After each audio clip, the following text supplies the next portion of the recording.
देख रहे SMB news. आज की खबरों की शुरुआत कुछ इस प्रकार। कला में श्रीमद् भागवत कथा का दूसरा दिन भक्ति रस में शराब और पोरसा।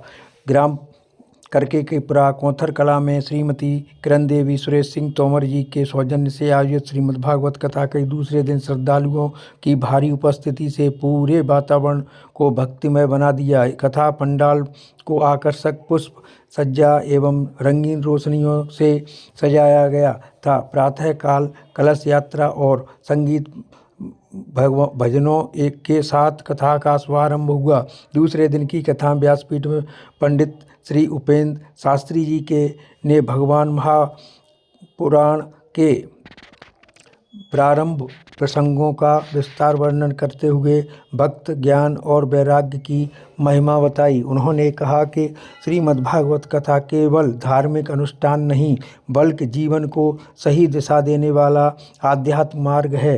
ध्रुव चरित्र और भक्त प्रहलाद का प्रेरक प्रसंग। कथा के दौरान श्री शास्त्री जी ने बालक ध्रुव की अटूट भक्ति का वर्णन किया।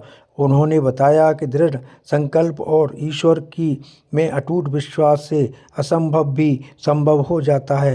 ध्रुव जी की तपस्या से प्रसन्न होकर भगवान विष्णु ने उन्हें ध्रुव तारा के रूप में अमर स्थान प्रदान किया था। इसी के पश्चात भक्त प्रहलाद की कथा सुनाई और जिसमें भी विषय परिस्थितियों में भी भगवान का स्मरण नहीं छोड़ा। आचार्य श्री ने कहा कि सच्ची भक्त वही है जो विपरीत परिस्थितियों में भी अडिग रहते हैं। भक्त से मिलता है जीवन का वास्तविक सुख। कथा वाचन के कहा कि आज के भौतिक युग में मनुष्य बाहरी सुखों की तलाश में भटक रहा है, जबकि वास्तविक शांति और आनंद केवल भगवान की भक्ति में है। श्रीमद्भागवत कथा हमें सिखाती है कि जीवन में सदाचार, सेवा और इस समर्पण का मार्ग अपनाना और मोक्ष की प्राप्ति संभव होती है।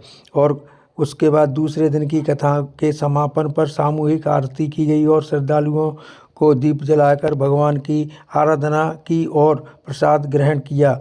आयोजक समिति ने बताया कि आगामी दिनों में श्री कृष्ण जन्म, गोवर्धन लीला और रास पंचाध्याय जैसे महत्वपूर्ण प्रसंगों पर वाचन किया जाएगा। ग्राम करकेकापुरा में आयोजित यह धार्मिक आयोजन क्षेत्र के आध्यात्मिक जगत का संदेश दे रहे हैं तथा प्रतिदिन श्रद्धालुओं की संख्या बढ़ती जा रही है।